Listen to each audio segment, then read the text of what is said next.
Hello everyone, welcome back to channel Foster academy. I hope you are well and healthy. This is Shweta Panchal. स्वागत है आपका इस class में। और यहाँ पर हम इस वीडियो में बात करने वाले हैं अपने नेक्स्ट टॉपिक से रिलेटेड। और यहाँ पर जैसे कि आपको पता ही है, टीजीटी सोशल साइंस की हम तैयारी कर रहे हैं और यहाँ पर सिविक्स वाला जो पोर्शन है वो चल रहा है, यानी जो प्लेलिस्ट हमारी रेडी हो रही है अभी वो सिविक्स की हो रही है। और जल्दी ही मैं कोशिश करूंगी कि एक से दो वीडियो के अंदर आपका जो सिविक्स वाला पोर्शन है बिल्कुल कंप्लीट हो जाए। सिलेबस की चिंता करने आपको बिल्कुल भी जरूरत नहीं है। सिलेबस कंप्लीट करेंगे और एग्जाम से पहले अच्छे से कंप्लीट कर लेंगे, एमसीक्यूज भी लगाएंगे और आपकी जो तैयारी है सोशल साइंस की बहुत अच्छे से होने वाली है। तो चैनल को सब्सक्राइब कर लीजिए, वीडियो अच्छी लगी तो लाइक करना ना भूलें। तो चलिए स्टार्ट कर लेते हैं अपना टॉपिक। ये है आपका पॉपुलर स्ट्रगल्स एंड मूवमेंट, यानी जन संघर्ष और आंदोलन। देखिए टॉपिक नंबर 5 है। इससे पहले आपके 4 टॉपिक ऑलरेडी हो चुके हैं और इन टॉपिक्स में हमने मेनली जो बात की थी वो डेमोक्रेसी से रिलेटेड थी। जैसे कि फर्स्ट टॉपिक में हमने बात की थी अपनी सत्ता की साझेदारी, यानी जो पावर शेयरिंग है वो किस तरीके से होती है, क्यों जरूरी होती है। जो दूसरा था वो हमने किया था फेडरलिज्म। फेडरलिज्म जो था उसमें हमने बात की थी कि जो लोकतंत्र है वो ठीक है, लोकतांत्रिक की कंट्री है, लेकिन वहां पर लोकतंत्र किस तरीके से काम करेगा। मतलब वहां पे हमने वर्टिकल और हॉरिजॉन्टल देखा था डिस्ट्रीब्यूशन, वितरण पावर का किस तरीके से होता है। तो ये यहाँ पर हम फेडरल सिस्टम जो पढ़ा था वो हमारा जो था वर्टिकल पावर का डिस्ट्रीब्यूशन का सिस्टम था, जिसमें कि पावर जो है किसी एक हाथ में ना होकर अलग अलग लेवल पे डिवाइड कर दी जाती है। ठीक है, ये चीज आपको समझ में आई फेडरलिज्म में। क्योंकि हमारे जो देश है वहाँ पे फेडरल सिस्टम है, तो वो सिर्फ केंद्र ही ऐसा नहीं है जिसके पास सारी पावर है, राज्यों को भी। और यहाँ तक कि हमने लोकल गवर्नमेंट भी हमारे पास है, यानी स्थानीय शासन जो आप बोलते हैं, जैसे पंचायती राज, नगर निगम, नगर पालिका, तो इनके पास भी अपनी खुद की पावर्स हैं। ठीक है, उसके बाद हमने बात की थी नेक्स्ट पॉलिटिकल पार्टीज की बात भी की थी। और इसके अलावा डाइवर्सिटी, डेमोक्रेसी एंड डाइवर्सिटी की बात की थी। डेमोक्रेसी एंड डाइवर्सिटी, इसमें हमने बात की थी कि डेमोक्रेसी तो है लेकिन डाइवर्सिटी भी देखने को मिलती है, यानी अलग अलग कंट्री में अलग अलग, मतलब किसी देश में आप अगर देखो तो एक जैसे लोग ही नहीं रहते हैं, वहाँ पे विविधता देखने को मिलती है, अलग अलग धर्म और समुदाय के लोग होते हैं। तो उनके हिसाब से डेमोक्रेटिक कंट्री किस तरीके से रूल्स बनाती हैं। और एग्जाम्पल्स भी देखे थे अलग अलग कंट्रीज के कि वहां पे उन्होंने कैसे डिसीजन लिया। ये हमने फर्स्ट वाले चैप्टर में भी देखा था कि किस तरीके से जो डिसीजन मेकिंग पावर होती है गवर्नमेंट की, वो देश को जोड़ने का या तोड़ने का काम किस तरीके से कर पाती है। जितनी अच्छी सरकार होगी, समझदार होगी, तो कंट्री में लोग साथ में मिलकर अच्छे से रह पाएंगे।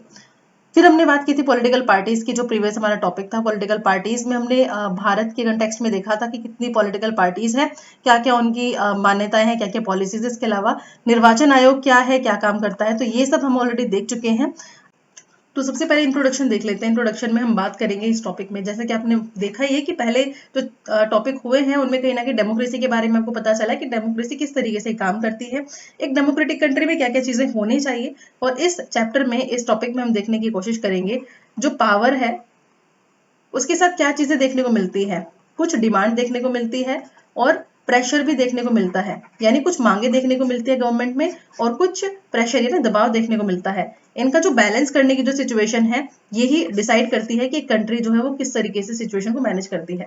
तो इन दोनों के बीच में बैलेंस जो स्थापित करना है, संतुलन स्थापित करना है, मेन चीज वही है। ठीक है, कि पावर तो है, गवर्नमेंट तो है, लेकिन जब लोग पार्टिसिपेट करते हैं कंट्री में, तो उनका पार्टिसिपेशन अलग अलग तरीकों के लिए हो सकता है। जैसे कि सरकार की कुछ पॉलिसीज हुई, वो उनको पसंद नहीं आई, तो वो आंदोलन कर सकते हैं या फिर सरकार को प्रेशराइज कर सकते हैं उन रूल्स को, उन पॉलिसीज को चेंज करने के लिए। तो वही वाली बात है, लोगों की तरफ से कुछ डिमांड उठती है, कुछ प्रेशर आता है, इसी को बैलेंस किस तरीके से गवर्नमेंट करती है एक डेमोक्रेटिक कंट्री में, यही देखने वाली बात होती है। इसके अलावा अलावा एक, अगर आप बात करें राजतंत्र की, तो राजतंत्र में अगर डिमांड और प्रेशर वाली सिचुएशन आएगी, तो वहां पर राजा क्या करेगा, एक फरमान जारी करके सबको चुप करा देगा, जो बोलेगा उसको हटा दिया जाएगा रास्ते से। लेकिन क्योंकि हमारे पास डेमोक्रेसी है और डेमोक्रेसी का मतलब ही है लोगों का शासन, तो लोगों की बात तो सुननी पड़ेगी। तो एक डेमोक्रेटिक कंट्री होने के नाते आप प्रॉब्लम को सॉल्व कैसे करेंगे, ये देखने को मिलेगा। तो यहाँ पर ज्यादा रोल हम किस चीज के बारे में करने वाले हैं कि हमारे देश के जो नागरिक हैं, जो सिटीजन्स हैं, उनका जो पार्टिसिपेशन है वो अलग अलग तरीके से देखने को मिलता है। जैसे कि कई बार क्या होता है, संगठन बना लेते हैं लोग और उसके थ्रू क्या करते हैं, जन संघर्ष या फिर आंदोलन करते हैं। जो भी उनको चीज पसंद नहीं आ रही है उसके अगेंस्ट वो जाते हैं। इसके अलावा अलग अलग तरीके के प्रेशर ग्रुप्स की हम यहाँ पर बात करने वाले हैं कि कौन कौन सी कितने तरीके के प्रेशर ग्रुप्स होते हैं, वो कैसे काम करते हैं। इसके अलावा हम इस टॉपिक में देखने की कोशिश करेंगे कि जो राजनीतिक पार्टी होती है, ठीक है, राजनीतिक पार्टी होती है और जो संगठन होते हैं वो कैसे एक दूसरे से अलग होते हैं और कैसे संगठन पॉलिटिकल पार्टीज को फोर्स करते हैं अपनी पॉलिसीज को चेंज करने के लिए या फिर अपने हिसाब से चीजों को बनाने के लिए। तो यहाँ पर एक चीज आपको समझ में आ गई होगी। अब एग्जांपल लेते हैं हम नेपाल का। तो क्योंकि इस चैप्टर में हम जन संघर्ष, इस टॉपिक का नाम है जन संघर्ष और आंदोलन, तो यही देखने की कोशिश करेंगे कि जन संघर्ष कहाँ कहाँ हुए। तो हमने मेनली यहाँ पर नेपाल और बोलिविया की बात की है, इनकी स्टोरीज देखेंगे और समझने की कोशिश करेंगे कि डेमोक्रेसी के लिए संघर्ष हुआ, कहीं पर डेमोक्रेसी को लाने के लिए संघर्ष हुआ और कहीं इसलिए संघर्ष हुआ क्योंकि सरकार की जो पॉलिसीज है वो उनको अच्छी नहीं लगी और उससे वो बहुत ज्यादा परेशान हुए। ठीक है, तो नेपाल की अगर स्टोरी की बात करें तो यहाँ पर जो नेपाल है, नेपाल के जन संघर्ष को या फिर नेपाल के आंदोलन को और क्या कहा जा सकता है, लोकतंत्र की तीसरी लहर, लोकतंत्र की तीसरी लहर। ठीक है, और ये मेनली कब देखने को मिली थी, 1990 में।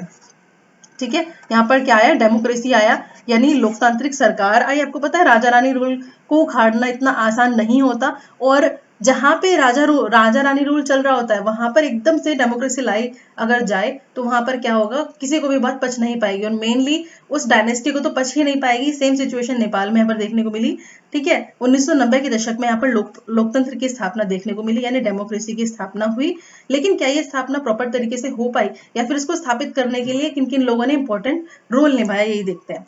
देखिए हुआ क्या था यहाँ पर, सबसे पहले संवैधानिक राजतंत्र लाया गया। पहले यहाँ पर क्या था, राजतंत्र था, लेकिन यहाँ पर फिर क्या लाया गया, यहाँ पर लाया गया संवैधानिक राजतंत्र।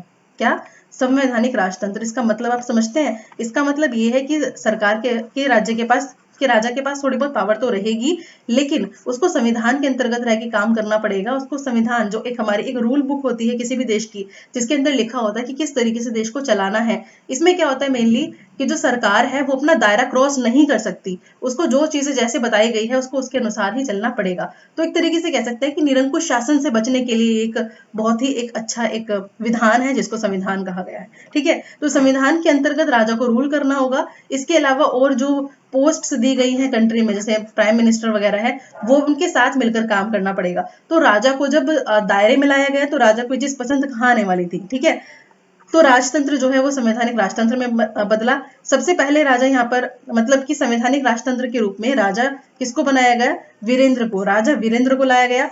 इन्होंने सारी चीजें मान ली थी, सारी पॉलिसीज ये उसी तरीके से चलने के लिए तैयार थे जैसे कि संवैधानिक राजतंत्र के हिसाब से चलना था। लेकिन ये बात डायनेस्टी के लोगों को पसंद नहीं आई, कुछ लोगों को पसंद नहीं आई, तो इनकी हत्या करवा दी गई और फिर नया राजा आया। नया राजा कौन आया था ये आपको देखना है। नए राजा का नाम था ज्ञानेंद्र। ठीक है, नए राजा का नाम क्या था, ज्ञानेंद्र। ये आपको नेम याद रखने हैं क्योंकि एग्जाम में आपको स्टेटमेंट बना के पूछा जाएगा तो आपको आंसर पता होना चाहिए। तो वीरेंद्र जो है वो राजा बने, उनकी हत्या हुई और फिर नए राजा के तौर पर ज्ञानेंद्र को लाया गया। ज्ञानेंद्र जो थे ये लोकतांत्रिक शासन के बिल्कुल अगेंस्ट थे, यानी ये डेमोक्रेसी को बिल्कुल भी पसंद नहीं करते थे। तो ऑब्वियस सी बात है, राजा बने, डेमोक्रेसी को तो पसंद नहीं करते थे, तो अपनी अपनी चलाने की कोशिश करी। तो इन्होंने फिर क्या प्रयास किया, इन्होंने क्या किया, फरवरी में, देखिए मैंने यहाँ पे मेंशन किया हुआ है, नेपाल में राजा औपचारिक रूप से नेपाल के प्रधान बने रहे, लेकिन वास्तविक सत्ता जो थी वो जनता के पास चली गई। तो ये चीजें पसंद तो आ ही नहीं रही थी। तो शाही खानदान की एक रहस्यमयी मृत्यु के बाद राजा बने ज्ञानेंद्र, यानी ज्ञानेंद्र को जब राजा बनाया गया तो सारी चीजें पहले की तरह नहीं रही। फरवरी 2005 में उन्होंने जनता द्वारा चुनी हुई जो सरकार थी उसको अपदस्थ कर दिया, उसको हटा दिया। ठीक है, यानी आप कह सकते हैं कि इन्होंने लोकतंत्र को खत्म करने की कोशिश की। तो 2005 में उन्होंने प्रधानमंत्री को हटा दिया और जो सरकार थी उसको भंग कर दिया। अब सिचुएशन आ जाती है नेक्स्ट, 2005 में चीज हुई, 2006 में इसी चीज को लेकर एक आंदोलन उठ खड़ा हुआ, जिसका उद्देश्य क्या था, शासन की बागडोर राजा के हाथों से लेकर, क्योंकि राजा मनमानी चला रहा था, जनता को रूल करने नहीं दे रहा था, तो दोबारा से जनता के पास पावर लाने की ये पूरे के पूरे संघर्ष उठ खड़ा हुआ। मतलब अब लोगों ने डिसाइड कर लिया कि हम जो है राजा को मनमानी चलाने नहीं दे सकते और हमें कुछ ना कुछ तो करना पड़ेगा। तो ये चीजें हुई।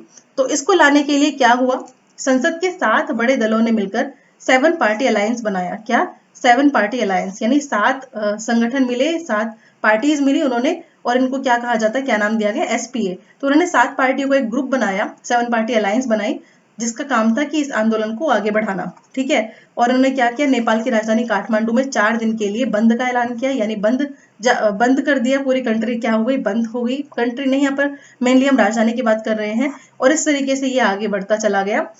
और काठमांडू में जब बंद आया तो ये बंद सिर्फ इस चीज के लिए नहीं था कि हम कामकाज रोक रहे हैं, इस चीज को दिखाने के लिए था कि हम अब जन संघर्ष के मतलब हम संघर्ष के लिए आ गए हैं, हम आंदोलन के लिए आ गए हैं, और जो हमने डिसाइड किया है उसको हम अपने डिमांड को मनवा कर ही रहेंगे। ठीक है, तो इसमें और कौन ऐड हुआ, जल्द ही इसमें माओवादी भी शामिल हो गए। माओवादी, तो माओवादी क्या होते हैं? माओवादी एक तरीके की विचारधारा है। चीन का आपने माओ का संघर्ष पढ़ा होगा, तो चीन के जो माओ थे उनकी विचारधारा है जो कि मेनली साम्यवादी विचारधारा कही जाती है। ठीक है, तो इनका मेन पर्पस क्या होता है कि इनका लोकतंत्र में इतना विश्वास ज्यादा नहीं होता, लेकिन ये क्या होता है, ये जो मजदूर वगैरह होते हैं इन सबको उनके अधिकार दिलाने की बात करते हैं। तो ये दल भी शामिल हो गया क्योंकि राजतंत्र था और सही तरीके से रूल तो चल ही नहीं रहा था। तो 7 अलायंस थी जिसमें माओवादी भी शामिल हो गए थे, और इस प्रतिरोध ने अनिश्चित काल के लिए बंद जारी कर दिया। लोग कर्फ्यू तोड़कर सड़कों पर आ गए और सेना जनता के दबाव में आगे आगे झुक गई। ठीक है, तो राजा की मांगों को मानने के लिए बाध्य कर दिया गया कि संसद की बहाली की जाए, सर्वदलीय ग्रुप बनाया जाए और नई संविधान का गठन किया जाए। ठीक है, नई संविधान सभा बनाई जाए, मेनली इन्होंने ये बोला था। तो ये इन्होंने इनको टाइम दिया था, अल्टीमेटम दिया था। उसके बाद फिर 24 तारीख आ जाती है, नेक्स्ट डेट के यहाँ पर 24 अप्रैल आ जाती है। 24 अप्रैल को भी सिचुएशन यही रहती है। तो जो गवर्नमेंट है वो थोड़ी बहुत डरने लगती है, और ये लास्ट डे था उनके अल्टीमेटम का, मतलब इसके बाद उनका जो डिसीजन था वो कुछ और ही होने वाला था।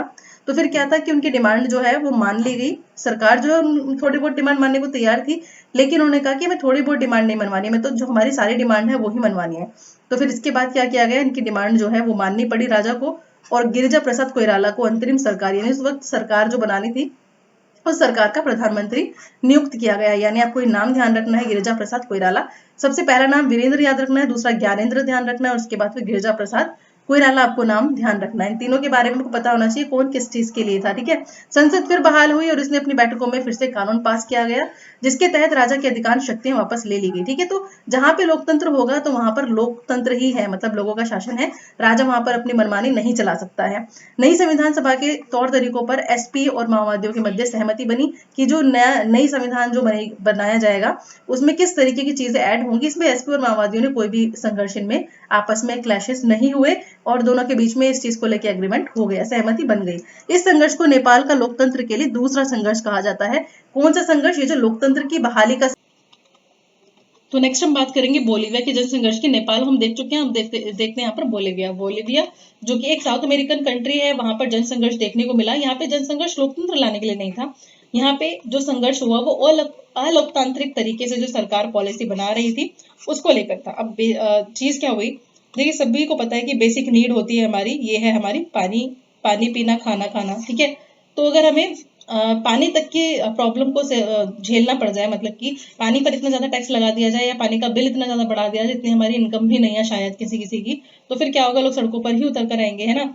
तो वही वाली चीज है, अब कहने लगे कि हवा पर आपके जीने पर भी टैक्स लगा दिया जाए तो लोग तो फिर अगेंस्ट जाएंगे ही ना। तो वही वाली कुछ सिचुएशन थी। जो पानी है उस पर उसके ऊपर उसको निजी कर दिया गया था। कैसे? देखिए वर्ल्ड बैंक जो है उसने यहाँ पे जो नगर पालिका है उससे राइट्स ले लिए थे, यानी उसके नियंत्रण में था जलापूर्ति, नगर पालिका के नियंत्रण में था जलापूर्ति, लेकिन वर्ल्ड बैंक के हिसाब से उन्होंने इस अधिकार को लेकर के एक बहुराष्ट्रीय कंपनी को दे दिया, यानी एमएनसी कंपनी को दे दिया। किस चीज को लेकर? जलापूर्ति के अधिकार को। ठीक है, और ये कहाँ की बात है? कोचबम्बा शहर, बोलीविया का कोचबम्बा शहर। अब इस कंपनी ने आनंद फानन में बहुत जल्दबाजी में पानी की कीमतों में लगभग 4 गुना इजाफा कर दिया, यानी कीमतें बढ़ा दी पानी की। जैसे नेपाल का आंदोलन था, ये लोकतंत्र की स्थापना के लिए था, लेकिन यहाँ पर ये पॉलिसी के खिलाफ था। ठीक है, सरकार की पॉलिसी के खिलाफ ये जनसंघर्ष था। तो नेपाल में चले आंदोलन ने यह तय किया कि देश की राजनीति नींव क्या होगी, और यहाँ के जो संघर्ष है ये जल युद्ध के नाम से जाना गया। ठीक है, तो बोलीविया के इसको जल युद्ध भी कहा जाता है। जल युद्ध है, पानी के लिए लड़ाई है, तो पानी के लिए संघर्ष है तो जल युद्ध ही कहा जाएगा। तो बोलीविया का हमने आपको बता ही दिया कैसी क्या है यहाँ पर। तो ये विश्व बैंक ने यहाँ की सरकार पर जलापूर्ति के लिए नियंत्रण छोड़ने के लिए बोला, और लोग जो है वो जहां पर 5,000 रुपये मंथली कमाते हैं वहां पर 1,000 रुपये अगर उनको सिर्फ और सिर्फ पानी के लिए दे दिए जाए तो वहां पर पानी के बिल के लिए देने पड़े तो क्या होगा ऐसी जगह पर। ठीक है, तो 2000 की जनवरी में श्रमिकों, मानवाधिकार कार्यकर्ताओं तथा सामुदायिक नेताओं के बीच में एक गठबंधन आया, और इन सब लोगों ने मिलकर क्या किया, इस गठबंधन ने शहर में 4 दिनों की कामयाब आम हड़ताल की। तो यहाँ पे हमें एक चीज कॉमन देखने को मिली है, हड़ताल होना। ठीक है, तो हड़ताल करने से क्या होता है कि लोग ये बताते हैं कि हम जो है वो आपके काम में रुकावट डालेंगे अगर आप हमारी मांगों को, हमारी जो डिमांड है उनको एक्सेप्ट नहीं करेंगे। ठीक है, तो ये कोचबम्बा शहर में एमएनसी के अगेंस्ट जो है पानी के बढ़ते कीमतों के लिए ये सब चीजें देखने को मिली। और उसके बाद फिर क्या हुआ, बहुत सारे ग्रुप एक साथ आए, हड़ताल करी, और ऐसे करते करते फरवरी आ गई।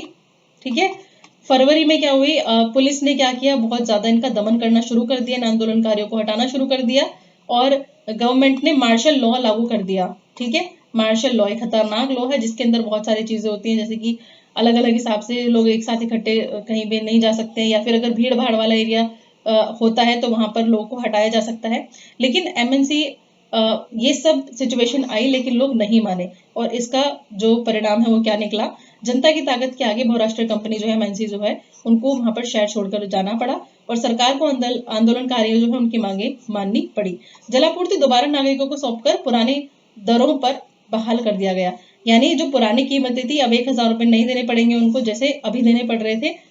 मतलब जो पॉलिसी, नई पॉलिसी के हिसाब से चीजें थी, तो अब ये सब चीजें हुई और एग्रीमेंट हुआ सरकार का कंपनी के साथ, और दोबारा से जो अधिकार है वो नगर पालिका को ही दे दिए गए और वापस से जो जिंदगी लोगों की वैसी ही हो गई जैसी थी। ठीक है, तो बोलीविया का जल युद्ध इसको कहा जाता है। अब बोलीविया का जो जन संघर्ष के उद्देश्य क्या थे, बोलीविया के जनसंघर्ष में एक निर्वाचित और लोकतांत्रिक सरकार को जनता की मांग मानने के लिए बाध्य किया गया, कि वहां पे लोकतंत्र तो पहले से ही था लेकिन लोकतंत्र ठीक तरीके से काम नहीं कर रहा था, लोगों के ऊपर अपनी जो डिसीजन उसको थोपा जा रहा था। ठीक है, जैसे कि कहा जाता है कि किसी कंट्री में, लोकतांत्रिक कंट्री में, कि हम आपके लिए डिसीजन ले रहे हैं, हम आपके लिए कानून बना रहे हैं, लेकिन वो कानून लोगों को ही पसंद नहीं आ रहा है, तो क्या करेंगे लोग फिर कि नहीं भाई ये कानून तुम अपने पास रखो, हमें जरूरत ही नहीं है इस कानून की, इतना लोकतांत्रिक कंट्री मत बनो कि हमारे लिए तुम कानून बना रहे हो और हमें ही पसंद नहीं आ रहा, हमें बिल्कुल नहीं चाहिए। तो फिर लोग क्या करते हैं, प्रोटेस्ट करते हैं। बोलीविया का जनसंघर्ष सरकार की एक विशेष नीति के खिलाफ था, ये आपको ध्यान रखना है। अगर आपसे स्टेटमेंट वाले क्वेश्चन में पूछ लिया जाए कि कौन सा कथन सही नहीं है या फिर सही है, तो ये चीजें आपको बहुत ज्यादा ध्यान रखनी है।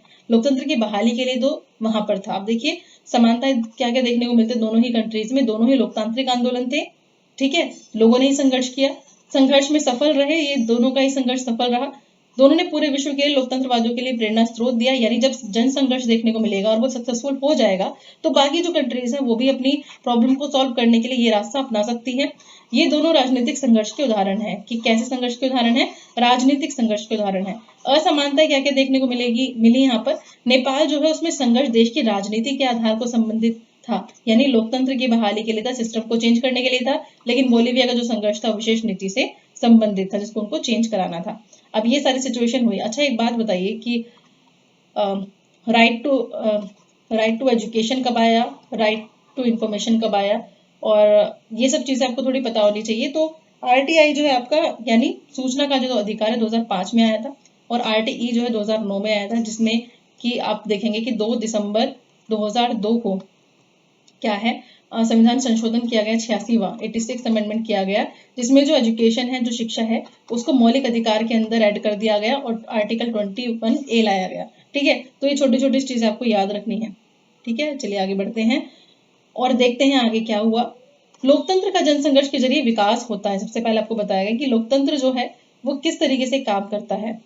इसमें लोकतंत्र और जनसंघर्ष में हमें 2 चीजें देखने को मिली, कि कुछ महत्वपूर्ण फैसले आम सहमति से हो गए, तो कुछ फैसलों के पीछे किसी तरह का संघर्ष न हो। ठीक है, फिर भी इसे अपवाद कहा जाएगा कि लोकतंत्र की निर्णायक घड़ी अमूमन वही होती है जब सत्ताधारी और सत्ता की हिस्सेदारी चाहने वालों के बीच में संघर्ष होता है। मतलब जन संघर्ष की यहाँ पर बात की गई है। ठीक है, लोकतांत्रिक संघर्ष का समाधान जनता की व्यापक लामबंदी के जरिए होता है। यहाँ पर लामबंदी का जो मतलब है वो क्या है, कि जब लोग संगठित होते हैं, यानी लोग एक साथ आते हैं।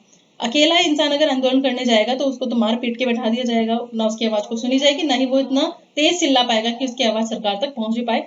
तो लामबंदी का मतलब है जब कुछ एक मुद्दों के लिए जब सब लोग इकट्ठे होते हैं, संगठित होते हैं। जैसे कि हमने देखा था कि नेपाल में, देखिए पहले ही पढ़ लेते क्या है। संभव है कभी कभी संघर्ष का समाधान मौजूद संस्थाओं जैसे कि संसद वगैरह भी निपटा ले, लेकिन कई बार क्या होता है कि विवाद बहुत ज्यादा गहरा होता है, तो ये संस्थाएं जो है कुछ नहीं कर पाती और ये अपने आप में विवाद का हिस्सा बन जाती हैं। तो ये अपने आप में विवाद का हिस्सा है, तो फिर क्या कर सकते हैं। ठीक है, जैसे कि बोलीविया में आपने देखा तो वहां पर डिसीजन जो है वो सरकार ने ही तो लिया था। अब सरकार ने जो डिसीजन लिया है तो सही नहीं था, तो उसको अगेंस्ट जाना ही पड़ा लोगों को।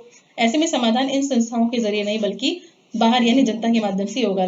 मतलब अगर सरकार सही से डिसीजन नहीं लेगी तो लोगों के सामने आना ही पड़ेगा। तो यहाँ पर ये चीज देखने को मिली। लामबंदी का मतलब होता है मोबिलाइज करना, यानी कह सकते हैं संगठित करना। जैसे कि नेपाल में 7 अलायंस आया था, यानी 7 जो पार्टीज थी, 7 पार्टी अलायंस आया था, 7 ग्रुप आए थे। ऐसे ही बोलीविया में आपने देखा कि बोलीविया में भी कई सारे संगठन एक साथ आए थे उनका सामना करने के लिए। ऐसे संघर्ष और लामबंदियों के आधार राजनीतिक संगठन होते हैं। यह बात सच है कि ऐतिहासिक घटनाओं में स्वतः स्फूर्त होने का भाव कहीं न कहीं जरूर होता है, यानी कहीं ना कहीं अपने आप ही आंदोलन हो जाते हैं, लेकिन जनता की स्वतः स्फूर्त होने का भाव कहीं ना कहीं जरूर मौजूद होता है। लेकिन जनता जब अपने आप ही आंदोलन करने लगती है, भागीदारी दिखाने लगती है, तो राजनीति के जरिए कारगर हो जाती है। मतलब आप कह सकते हैं कि जन संघर्ष वाला जो सिस्टम है, ये आपको एक लोकतांत्रिक कंट्री में ही देखने को मिलेगा, एक लोकतंत्र देश में ही देखने को मिलेगा। तो जहां पर सरकार के डिसीजंस के अगेंस्ट लोग जाते हैं, वहां पर लोग, ये समझो कि वहां पर अपने आप में ही लोकतंत्र होगा ही होगा, क्योंकि इसके अलावा, इस तंत्र के अलावा कहीं और लोगों को ऐसे राइट्स नहीं मिलते कि वहां पे भाई तुम आओ और फिर डिसीजन मेकिंग पावर को आप इन्फ्लुएंस करो। ठीक है, अब इसके लिए देखिए माध्यम क्या बने, माध्यम बने यहाँ पर पॉलिटिकल पार्टीज और पॉलिटिकल ग्रुप्स। कुछ जगह पे पॉलिटिकल पार्टीज ने काम किया, कुछ जगह पर दबाव समूह ने, प्रेशर ग्रुप्स ने काम किया। अब यहाँ पर एक एग्जांपल लेते हैं 1984 का। ठीक है, 1984 में कर्नाटक की यहाँ पर हम बात करेंगे। कर्नाटक गवर्नमेंट ने एक डिसीजन लिया, और डिसीजन क्या था कि एक कंपनी है, उस कंपनी को कुछ अधिकार दिए गए। ठीक है, कंपनी कौन सी थी? ये थी कर्नाटक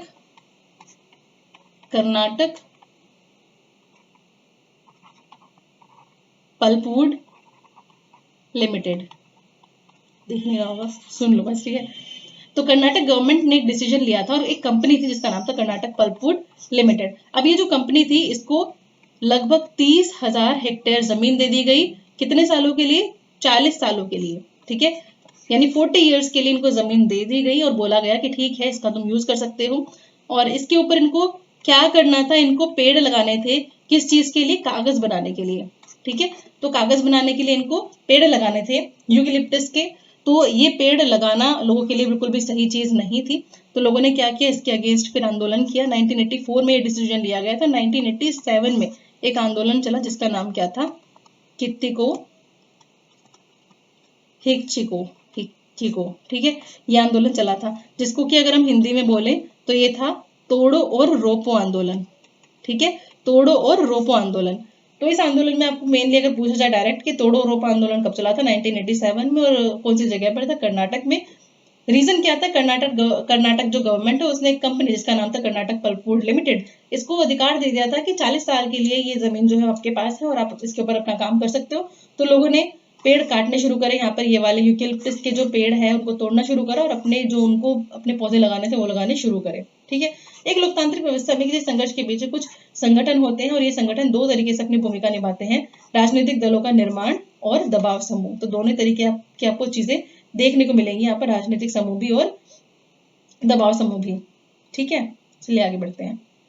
लामबंदी और संगठन में दो चीजें देखते हैं हम। दबाव समूह यानी प्रेशर ग्रुप्स।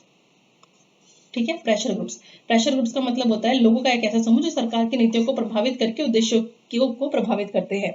यानी इनका मेन काम क्या होता है कि सरकार जो है उसने जो नीति बनाई है वो उन नीतियों में चेंज लाना है। जैसे कि अखिल भारतीय किसान संगठन, अखिल भारतीय व्यापार मंडल, मतलब ये एक ऐसे संगठन होते हैं जिनका अपना एक हित होता है, अपना एक इंटरेस्ट होता है, और एक तरीके के ये ग्रुप होते हैं। ये कोई भी ग्रुप हो सकते हैं, लेकिन सब एक ही हित में होंगे। जैसे कि किसान संगठन हो सकता है कोई, ठीक है, कोई मजदूर संगठन हो सकता है। तो ये सब तरीके के संगठन शामिल हैं। यहाँ पर हम बात करेंगे एक संगठन की, फेडकोर। बोलिविया के जल युद्ध में कोई एक पॉलिटिकल पार्टी ने नेतृत्व नहीं किया था। इस जल युद्ध में नेतृत्व करने वाला संगठन जो है वो इंजीनियर और पर्यावरणवादी समेत स्थानीय कामकाजी लोग इसमें शामिल थे। और इस संगठन को किसानों के संघ, कारखाना मजदूर संगठन के परिसर और विश्वविद्यालय के जो छात्र हैं, कोचबंबा विश्वविद्यालय के जो छात्र थे, और शहर में बढ़ती बेघर जो लोग थे, बच्चे थे, उनकी आबादी का समर्थन था। मतलब कि फेडकोर एक ऐसा ऑर्गेनाइजेशन था जिसमें पानी के निजीकरण को लेकर उसके अगेंस्ट गए। यहाँ पर पॉलिटिकल पार्टी शामिल नहीं थी, ये मेन बात है। नेपाल में पॉलिटिकल पार्टीज थी, लेकिन फेडकोर नाम का जो ये संगठन है, इसने इसकी बागडोर संभाली। एक ऐसी ऑर्गेनाइजेशन थी जिसमें ये सब लोग शामिल थे और इनका पार्टिसिपेशन शामिल था, यानी इनका सपोर्ट शामिल था। ठीक है, तो प्रेशर ग्रुप्स की जो इंपॉर्टेंस है इस तरीके से बढ़ जाती है। लेकिन बाद में यहाँ पर सोशलिस्ट जो पार्टी है वो ऐड हो गई थी इस ग्रुप में। ठीक है, इस आंदोलन में, और यही सोशलिस्ट पार्टी 2006 में यहाँ पर सत्ता में भी आई थी बोलिविया में।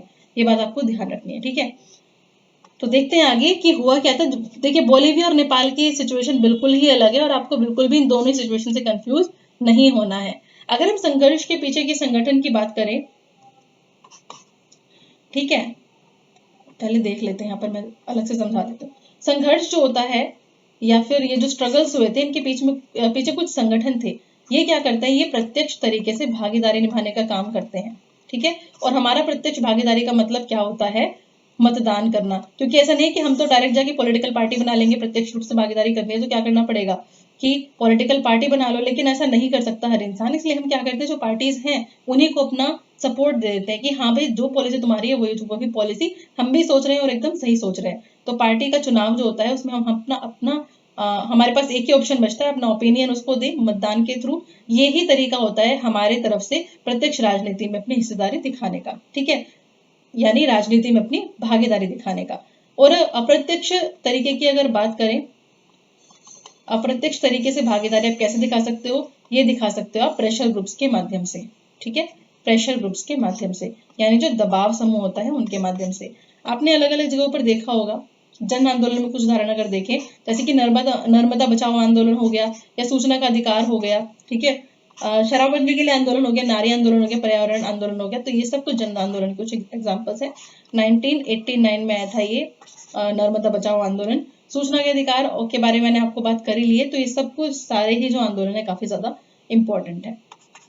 ठीक है, अब हम यहाँ पर बात करेंगे कि जो एक पॉलिटिकल पार्टी होती है और एक पॉलिटिकल ग्रुप होता है, उन दोनों के बीच में डिफरेंस क्या होता है अगर आपसे पूछ लिया जाए तो, पॉलिटिकल पार्टी और प्रेशर ग्रुप्स के बीच में। तो सबसे बड़ी बात तो पहले यही है, पॉलिटिकल पार्टी जो होती है वो चुनाव में पार्टिसिपेट करते हैं और उनका जो मेन काम होता है वो सत्ता बनाने का होता है। लेकिन जो पॉलिटिकल ग्रुप्स होते हैं इनका काम सत्ता बनाना में आना नहीं होता, ये सिर्फ प्रभाव डालना चाहते हैं सरकार पर। ठीक है, ये जो पॉलिटिकल पार्टीज जो होती हैं ये अपने अलग खुद पॉलिसीज बनाती हैं, लेकिन पॉलिटिकल ग्रुप्स जो होते हैं ये डायरेक्ट जो है राजनीति में नहीं आते हैं। कई बार क्या होता है, कुछ पॉलिटिकल जो ग्रुप्स होते हैं, ठीक है, यहाँ से ही जो कुछ लोग निकलकर पॉलिटिकल पार्टी में चले जाते हैं, क्योंकि इनका जो लेवल है ग्रुप्स का वो काफी ज्यादा बढ़ जाता है ना। पॉलिटिकल ग्रुप जो होते हैं वो किसी विशेष वर्ग को की बात करते हैं, जबकि पॉलिटिकल पार्टी बिल्कुल अलग होती है और मेन उनका चुनाव ही होता है। ठीक है, फेडकोर की हमने बात की थी यहाँ पर बोलीविया में।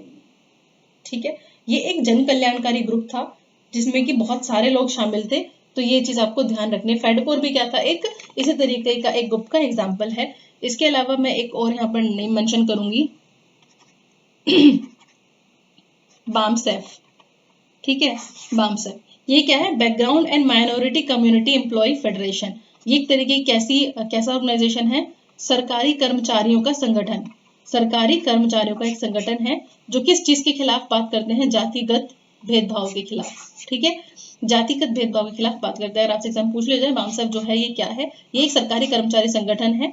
जैसे और संगठन होता है ये भी एक संगठन है, और इसका जो काम था वो तो सरकारी जो कर्मचारी है उनमें जो जातिगत भेदभाव है उसके खिलाफ इनको चीजों को फेस करना। ठीक है, तो विशेष ग्रुप की अगर हम बात करें, अलग अलग हित समूह होते हैं, जन समान्य के लिए हित समूह अलग अलग होते हैं। वर्ग विशेष की अगर हम हित समूह की बात करें तो ट्रेड यूनियन हो सकते हैं, बिजनेस प्रोफेशनल यानी अपने अपने शिक्षकों के अलग ग्रुप हो सकते हैं, वकील डॉक्टरों के अलग ग्रुप हो सकते हैं। आप जब देखते होंगे ना कि कहीं पर हड़ताल हो रही है, स्ट्राइक पर लोग बैठे हुए हैं, तो डॉक्टर्स की स्ट्राइक अलग चल रही है, टीचर्स की अलग चल रही है, तो वो अपने अपने ग्रुप, उनके अपने अलग अलग एसोसिएशन होते हैं और इनके सबके एक जैसे हित होते हैं, एक जैसे इंटरेस्ट होता है।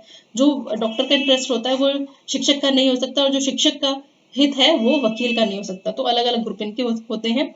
जब देश में ऐसे समूह किसी खास वर्ग की बात करते हैं, मजदूर, शिक्षक, कर्मचारी, ठीक है, तो ये सारे एक ग्रुप के अंदर शामिल हो जाते हैं।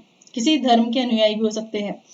ऐसे समूह का मुख्य उद्देश्य क्या होता है सदस्यों के हितों को बढ़ावा देना और उनके हितों की रक्षा करना। जन सामान्य के लिए हित समूह यानी कुछ ऐसे ग्रुप होते हैं जो सिर्फ अपने सदस्यों के लिए काम करते हैं, अपने ही ग्रुप के सदस्यों के लिए काम करते हैं। लेकिन इस तरीके के जो ग्रुप होते हैं ये मेनली सबके लिए होते हैं, यानी एक तरीके से कह सकते हैं सोसाइटी के लिए बने होते हैं।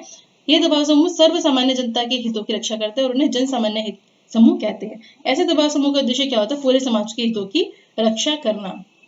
ये पूरे सबको साथ लेके चलने की बात करते हैं यहाँ पर। ठीक है, तो यहाँ पर हम देख सकते हैं नर्मदा नदी जो थी वो कुछ ऐसे एक एग्जाम्पल था। ठीक है, और ये जो जन कल्याणकारी वाली बात होती है ना, उसमें एक से ज्यादा मुद्दे होते हैं लोगों के पास।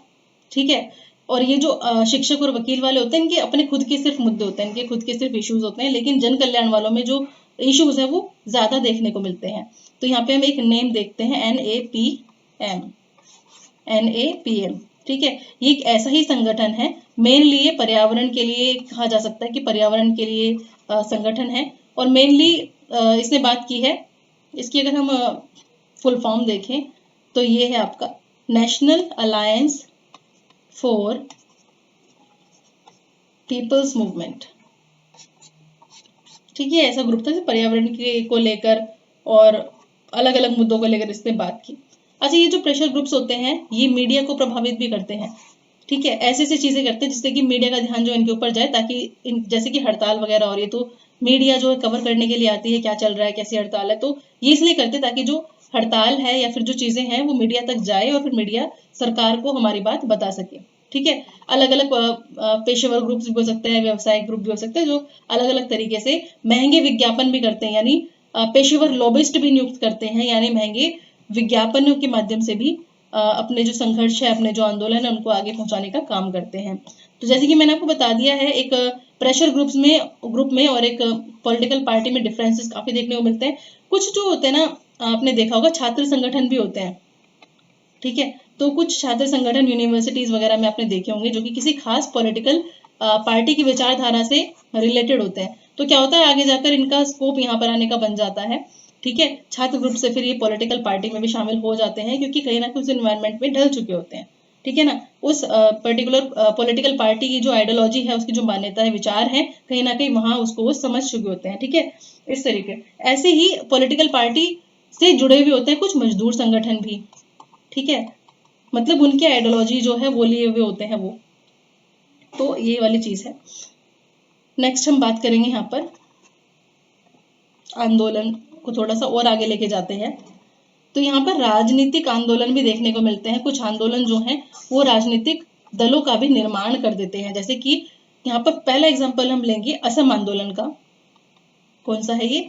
असम आंदोलन। अब क्या था, असम आंदोलन शुरू हुआ विदेशी लोगों के विरुद्ध छात्रों को। ठीक है, विदेशी लोगों के विरुद्ध छात्रों ने क्या किया, असम आंदोलन शुरू किया और बाद में यही असम आंदोलन असम गण परिषद में परिवर्तित हो गया, ये कह सकते हैं। ठीक है, असम आंदोलन शुरू हुआ कुछ एक डिमांड को लेकर, जो कि बाद में असम गण परिषद का रूप जिसने ले लिया। ठीक है, यानी बड़ी छोटी विचारधारा बड़ी विचारधारा में परिवर्तित हो गई। 1930 से 40 के बीच की अगर हम बात करें, और जगह का नाम है यहाँ पर तमिलनाडु। ठीक है, यहाँ पर समाज सुधार आंदोलन चलाए गए थे। ठीक है, ध्यान से सुनिए, समाज सुधार आंदोलन चलाए गए थे और इसमें कौन शामिल थे, डीएमके और एआईएडीएमके, जो बाद में पार्टीज बनने के लिए रेडी हुए थे ग्रुप्स। ठीक है, तो छोटे छोटे ग्रुप्स हुए थे जो कि बाद में बड़ी पॉलिटिकल पार्टी का इन्होंने रूप लिया। तो यही मेन बात थी यहाँ पर कि पॉलिटिकल ग्रुप जो है और पॉलिटिकल पार्टी है, इनमें कहीं ना कहीं बातचीत और संवाद देखने को मिलता है और नए नए मुद्दे लेकर आते हैं। और कई बार पॉलिटिकल ग्रुप जो है वो पॉलिटिकल पार्टी में ऐड हो जाते हैं, कुछ लोग यहाँ से निकलकर पॉलिटिकल पार्टी में चले जाते हैं, और कई बार कुछ पॉलिटिकल पार्टी होती है वो अपने ही पॉलिटिकल ग्रुप्स बना देती है। समझ रहे हो, यानी कुछ राजनीतिक दल जो होते हैं वो अपनी आइडियोलॉजी को लेके कुछ प्रेशर ग्रुप्स का भी निर्माण कर देती है, लेकिन कभी भी वो डायरेक्टली एक साथ नहीं आते, कहीं ना कहीं एक दूसरे से संबंधित होते हैं, लेकिन एक दूसरे के साथ वो डायरेक्टली नहीं आते। तो आई होप आपको ये चैप्टर समझ में आ गया होगा। मेनली किससे रिलेटेड था कि डेमोक्रेसी में किस तरीके से चीजें होती हैं। अगर सरकार की कोई पॉलिसी है वो नहीं समझ में आ रही है, नहीं समझ में आ रही है लोगों को, तो वो क्या करेंगे, उसके अगेंस्ट जाएंगे और सरकार को समझाने की कोशिश करेंगे, हर भरसक प्रयास करेंगे कि वो प्यार से समझ जाए। नहीं समझते तो फिर जन आंदोलन है, कई बार बहुत बड़े लेवल पे भी देखने को मिलता है। अगर किसी भी कंट्री की बात करें तो कहीं ना कहीं बहुत सारे आंदोलन यहाँ पर देखने को मिलते ही रहते हैं आए दिन कोई ना कोई। ठीक है, तो आई होप आपको ये चैप्टर समझ में आ गया होगा। जल्दी इसके एमसीक्यूज वाली वीडियो भी आएगी और 2 वीडियो के अंदर हम पूरे का पूरा सिविक्स कंप्लीट कर देंगे। नेक्स्ट हमारी इकोनॉमिक्स शुरू होगी, तो बने रहिए मेरे साथ। मिलते हैं अपने नेक्स्ट वीडियो में। Thank you so much for watching this video. Video पसंद आए तो लाइक करना।